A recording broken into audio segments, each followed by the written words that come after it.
Indonesia, negeri kaya raya, bukan hanya alamnya, tapi juga otak-otak cemerlang yang lahir dari rahim Ibu Pertiwi.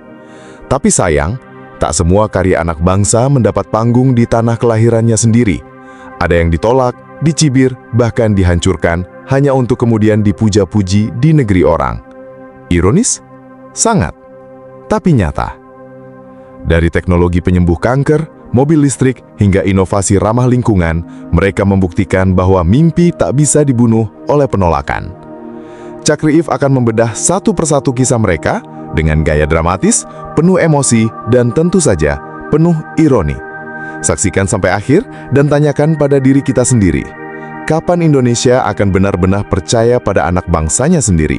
Inilah 7 karya anak bangsa yang ditolak di Indonesia, tapi justru bersinar terang di luar negeri. Nomor 1. Alat terapi kanker ECCT, Dr. Warsito Taruno. Di balik wajah tenang seorang ilmuwan Indonesia bernama Dr. Warsito Taruno, tersembunyi kisah perjuangan yang mengguncang dunia medis. Ia bukan hanya penemu, ia adalah harapan yang sempat dipadamkan oleh negerinya sendiri. Lahir di Surakarta, 15 Mei 1967, Warsito menempuh pendidikan teknik kimia di Universitas Gajah Mada, lalu melanjutkan studi doktoral di Shizuoka University, Jepang. Di sana, ia menciptakan teknologi Electrical Capacitance Volume Tomography, ECVT, yang kemudian digunakan oleh NASA dan perusahaan raksasa seperti ExxonMobil dan Shell. Namun pencapaian terbesarnya lahir dari tragedi pribadi. Tahun 2010, adik kandungnya divonis kanker payudara stadium 4. Rumah sakit menyerah, tapi Warsito tidak. Ia kembali ke laboratorium dan menciptakan ECCT, Electrocapacitative Cancer Treatment, alat terapi kanker berbasis medan listrik statis berdaya rendah hanya menggunakan 2 baterai AA. ECCT bekerja dengan mengganggu proses pembelahan sel kanker tanpa merusak jaringan sehat. Teknologi ini juga mampu mengubah cold tumor menjadi hot tumor, sehingga sel kanker bisa dikenali oleh sistem imun tubuh. Sebuah pendekatan yang sejalan dengan imunoterapi modern. City Labs Edward Teknologi pun didirikan di Tangerang sebagai pusat riset dan terapi. Ribuan pasien datang, harapan tumbuh, tapi harapan itu segera dihantam oleh kenyataan pahit. Pada tahun 2015, Kementerian Kesehatan Indonesia menutup klinik ECCT dan menghentikan izin operasionalnya. Alasannya, belum memenuhi standar regulasi medis. Warsito disudutkan, bukan karena gagal, tapi karena melangkah lebih cepat dari birokrasi. Namun seperti air yang tak bisa dibendung, Warsito membawa ECCT ke Warsawa, Polandia, kota kelahiran Marie Curie, pelopor terapi radiasi. Di sana, ia memulai pelatihan internasional pertama untuk ECCT. Negara-negara seperti Kanada, Amerika Serikat, Australia, dan Singapura menyambutnya dengan tangan terbuka.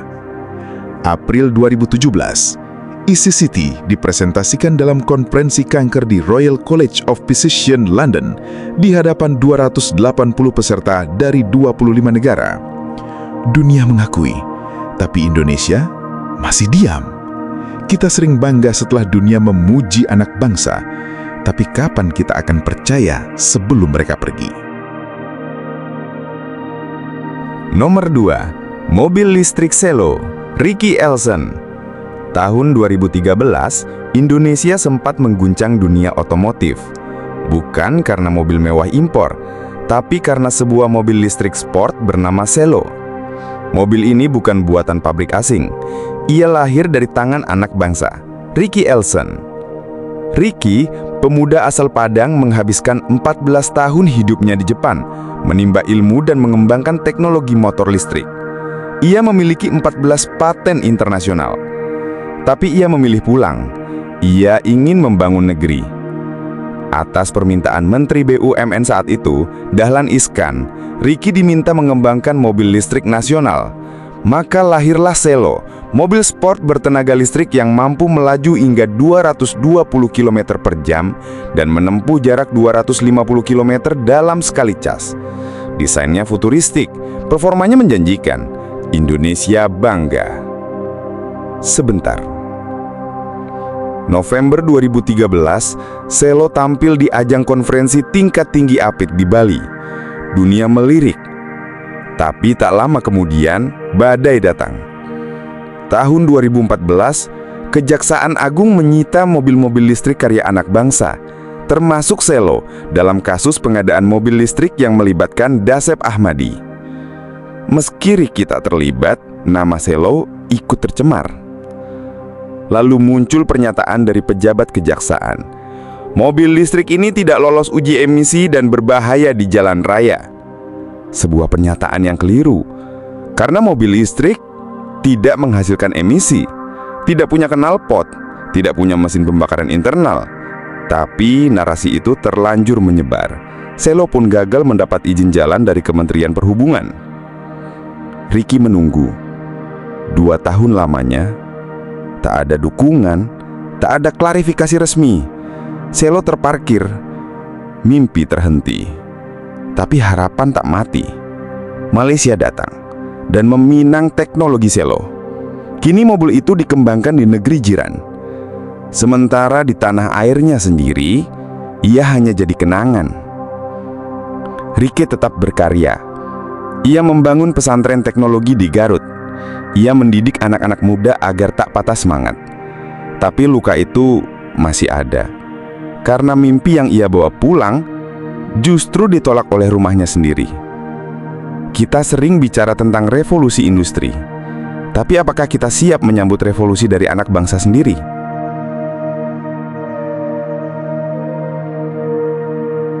Nomor 3. Pemadam api dari kulit singkong, Randall Hartolaksono.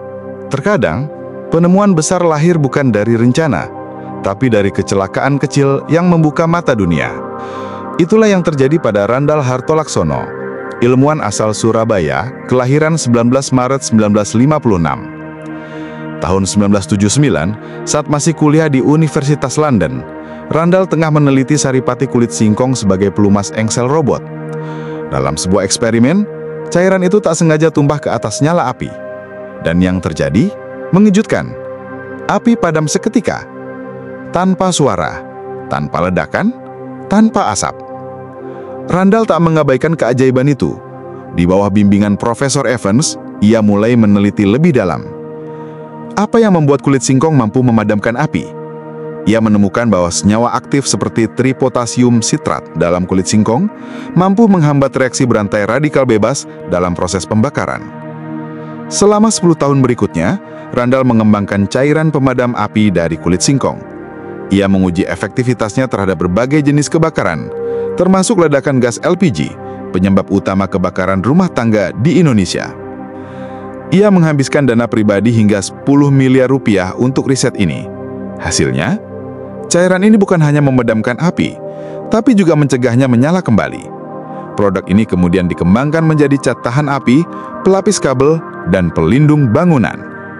Bahkan cat kayu berbahan dasar temuannya mampu bertahan terhadap api hingga 200 tahun. Tahun 2000-an, Randall mendirikan perusahaan di Inggris, Singapura, dan Malaysia. Produk anti apinya mendapat sertifikasi internasional dari Amerika Serikat, Inggris, dan Australia. Salah satu gedung yang menggunakan teknologi ini adalah Istana Buckingham. Tapi di Indonesia, produk ini ditolak. Pemerintah menolak memberi sertifikasi. Alasannya, belum memenuhi standar nasional. Padahal, standar internasional sudah di tangan. Randall pun hanya bisa menggeleng dan melangkah pergi. Ford, Petronas, dan perusahaan multinasional lainnya mengadopsi teknologi ini. Randall dikenal dunia sebagai pelopor pemadam api berbasis biomaterial.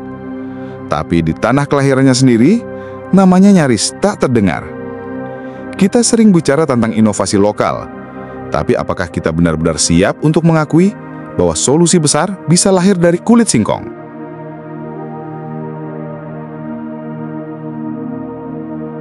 Nomor 4. Teknologi 4G LTE Dr. Eng Khairul Anwar. Setiap hari, kita berselancar di internet, menonton video, mengirim pesan, semua berkat teknologi 4G LTE. Tapi tahukah kamu bahwa salah satu komponen kunci dari teknologi ini lahir dari otak anak bangsa? Namanya Dr. Eng Khairul Anwar. Lahir di Kediri, Jawa Timur, 22 Agustus 1978. Ia menempuh pendidikan doktoral di Nara Institute of Science and Technology, NIST, Jepang, dan kemudian menjadi peneliti di Japan Advanced Institute of Science and Technology, JAIST, Jepang. Tahun 2005, Khairul mengusulkan konsep baru dalam transmisi sinyal, teknik double FFT atau Fast Fourier Transform Ganda. Sebuah pendekatan yang mampu meningkatkan efisiensi dan stabilitas transmisi secara signifikan. Saat itu, teknologi transmisi masih mengandalkan satu FFT, dan gagasan Khairul dianggap useless oleh banyak ilmuwan senior. Namun, ia tak menyerah. Ia mematenkan temuannya dan terus mengembangkan risetnya. Tahun 2010, teknik ini diadopsi oleh International Telecommunication Union atau ITU sebagai bagian dari standar global 4G LTE dengan nomor ITU R1878 dan ITU R2173. Khairul mewakili Asia dalam Simposium Teknologi Elektronik di California, Amerika Serikat. Di sana, ia mendapat pengakuan dunia. Profesor pembimbingnya berkata, "Anwar, this is your technique."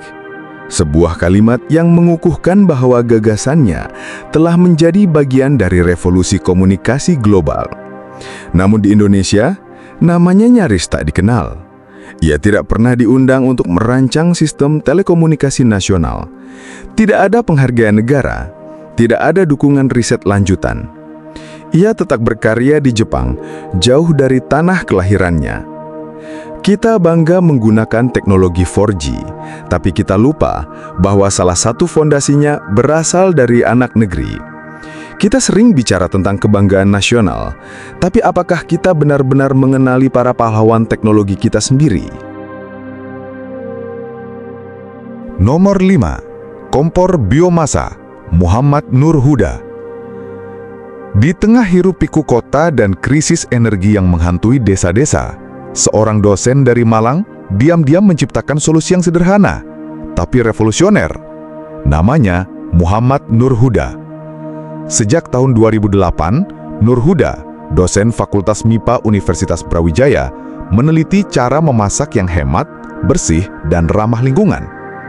Ia menciptakan kompor biomasa, kompor berbahan bakar kayu cacah, pelet sawit, atau limbah pertanian.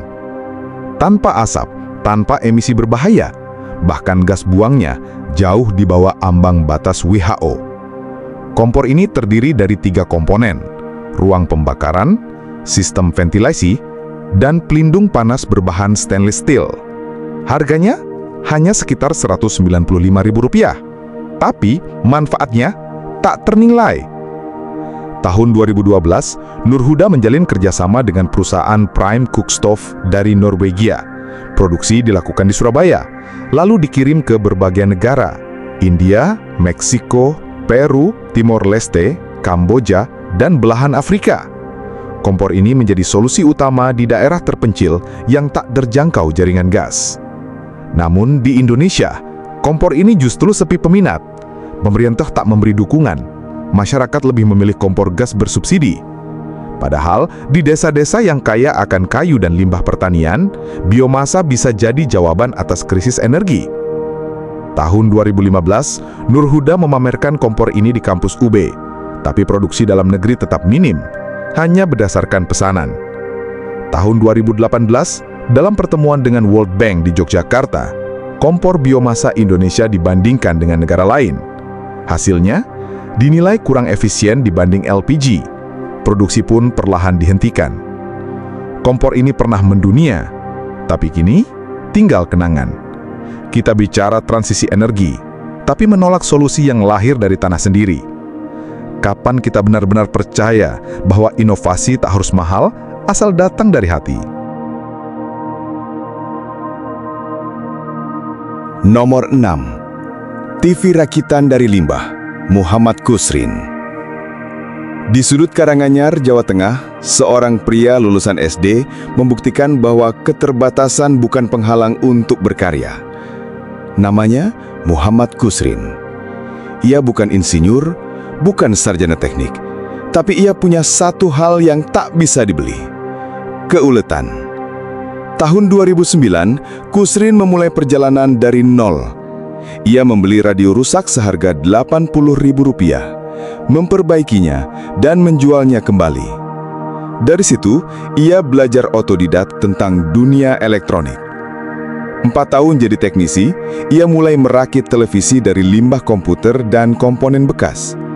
Tabung monitor CRT, casing lama, kabel sisa, semua ia sulap jadi TV baru. Tahun 2011, ia mendirikan bengkel kecil dan mempekerjakan 3 orang. Produksi awal, 30-40 unit TV tabung per hari. Harga jual hanya Rp300.000 sampai Rp400.000. Murah, tapi berkualitas. Tahun 2015, bisnisnya berkembang pesat.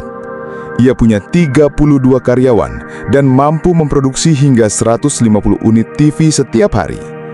Omsetnya mencapai 75 juta per hari. Tapi mimpi itu hancur tiba-tiba. Pada Maret 2015, Kejaksaan Negeri Karanganyar menyita seluruh TV rakitan Kusrin karena dianggap tidak memiliki sertifikasi Standar Nasional Indonesia atau SNI. Dan pada 11 Januari 2016, tanpa pemberitahuan, TV-TV itu dibakar sebagai barang bukti. Kusrin tak tahu harus berkata apa. Ia bukan penipu. Ia hanya ingin berkarya. Tapi regulasi yang kaku membungkam inovasi. Ironisnya, komunitas teknologi luar negeri justru memuji karyanya sebagai contoh sukses daur ulang elektronik. Beberapa universitas di Eropa bahkan menjadikan model rakitannya sebagai studi kasus. Tanggal 25 Januari 2016, Presiden Joko Widodo mengundang Kusrin ke Istana Merdeka. Ia diberi sertifikat SNI secara simbolis dan bantuan modal usaha. Tapi luka itu masih membekas. Kita sering bicara tentang ekonomi kreatif. Tapi apakah kita benar-benar siap untuk membina, bukan membinasakan? Muhammad Kusrin tak butuh belas kasihan. Ia hanya ingin diberi kesempatan. Nomor 7. Pohon penghasil listrik, Naufal Razik. Di tengah keterbatasan fasilitas dan minimnya akses teknologi, seorang anak muda dari Langsa, Aceh membuktikan bahwa rasa ingin tahu bisa mengubah dunia. Namanya Naufal Razik. Usianya baru 15 tahun saat itu. Tapi temuannya membuat para ilmuwan terdiam. Tahun 2014, saat duduk di bangku kelas 1 Madrasah Sanawiyah Negeri 1 Langsa, Naufal mulai bereksperimen dengan buah-buahan yang mengandung asam. Ia membaca bahwa kentang dan jeruk bisa menghasilkan listrik. Dari sana, ia bertanya, kalau buahnya bisa, apakah pohonnya juga bisa? Selama 3 tahun, ia mencoba berbagai pohon, mangga, belimbing, asam jawa. Tapi hasil terbaik datang dari pohon kedondong pagar. Batangnya besar, getahnya asam, dan uniknya, saat dilubangi, kulitnya bisa menutup kembali. Ia memasukkan lempengan tembaga dan logam ke dalam batang pohon, lalu menyambungkannya ke lampu DC. Hasilnya, listrik mengalir, lampu menyala, pohon hidup, dan memberi energi. Tahun 2017, temuan ini digunakan untuk menerangi rumah-rumah di Desa Tampur Paloh, Aceh Timur. 4 pohon kedondong cukup untuk menyalakan 1 lampu darurat, tanpa genset, tanpa solar, tanpa PLN. Namun di Indonesia, penemuan ini sempat dianggap main-main. Beberapa lembaga pendidikan meragukan validitasnya. Tapi dunia berkata lain. Pada 19 Mei 2017, Naufal diundang langsung oleh Menteri ESDM Ignatius Jonan ke Jakarta. Ia dipuji sebagai inventor muda dan dijanjikan dukungan riset lanjutan dari kementerian. Tak hanya itu, komunitas ilmiah dari luar negeri mulai melirik. Beberapa universitas di Asia dan Eropa mengundangnya untuk mempresentasikan temuannya. Ia bahkan dijadikan studi kasus dalam riset energi alternatif berbasis biomaterial. Naufal tak punya laboratorium canggih. Ia hanya punya rasa ingin tahu dan keberanian untuk mencoba. Tapi kadang keberanian itu tak cukup jika negeri sendiri belum siap menerima cahaya dari anak-anaknya. Kita sering bicara tentang energi masa depan. Tapi mungkin masa depan itu sudah tumbuh di halaman rumah kita. Kita hanya belum percaya. Mereka bukan selebriti, bukan pejabat, bukan tokoh yang sering muncul di layar kaca, tapi mereka adalah pahlawan yang memilih berkarya meski tak dipandang. Mereka menciptakan harapan dari reruntuhan, tapi negeri ini belum siap menyambut mereka. Kita sering bicara tentang cinta tanah air, tapi cinta bukan hanya soal bendera dan lagu kebangsaan. Cinta adalah keberanian untuk percaya, untuk mendukung, untuk melindungi mereka yang membawa masa depan. Karena jika kita terus menolak cahaya dari anak bangsa, maka dunia akan datang dan mengambilnya. Dan kita hanya akan menjadi penonton dari panggung yang seharusnya milik kita. Bangsa besar bukan yang kaya sumber daya, tapi yang percaya pada anak-anaknya sendiri. Ini bukan akhir, ini panggilan untuk kita semua. Untuk guru, pejabat, orang tua, dan anak muda. Mari kita buka mata dan mulai percaya. Terima kasih sudah menonton. Jangan lupa like, share, dan subscribe untuk terus mengangkat suara anak bangsa. Karena di sini kita tidak hanya bicara, kita bergerak.